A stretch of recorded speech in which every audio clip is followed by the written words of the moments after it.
Welcome to this month's roundup of news and polls from Ipsos MORI. We, of course, have a new government with an 80-seat majority. We are leaving the European Union at the end of this month. And we've asked the public to predict what will happen in 2020 and indeed beyond. Perhaps dramatically, in Scotland, about half the population don't think the UK will actually exist in its current form in 5 years' time. They sort of think the Scots will have left. And of course, SNP supporters are most likely to think that will happen. Other things, we're pretty pessimistic about the economy. 2/3 of us in Britain think the global economy will get worse in 2020 rather than improve. And we are one of the more negative countries. However, if you're a Brexiteer, you might be pleased to hear that the French, Belgians, Italians, Japanese and Swedes are all more pessimistic about economic prospects than the British.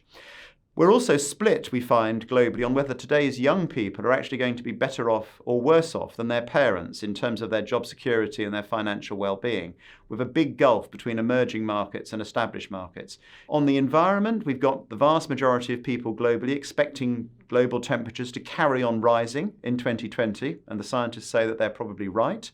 In Britain, 3/4 of us are now say we're concerned about the environment, and 8 out of 10 of us want the government to do something, whether that is increasing taxes on polluting companies or simply banning dangerous and polluting products.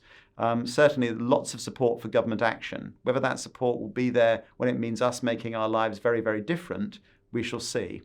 We've also looked at fishing and overfishing, and 3/4 of the population of the planet, we find, support banning shops and restaurants from selling endangered fish. So again, much more government action wanted there. We've also looked at gendered roles. What should men do? What do men do? What do women do at home and at work? And what is going on in your country? And what we found is that overall, China and indeed Russia, and particularly little old Serbia, are the most gendered countries on earth. And indeed, in Serbia, we find virtually nobody who says that men do any laundry. Overall, we've got a whole lot of other data in this month's report. We've looked at the use of nuclear weapons. 84% globally say they should never, ever be used. I think I personally agree with that.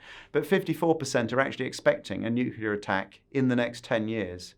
We've looked at gambling in Britain, and actually the vast majority of 11 to 16-year-olds say they've been exposed to gambling adverts and sponsorship, which I don't think the government intends they should be.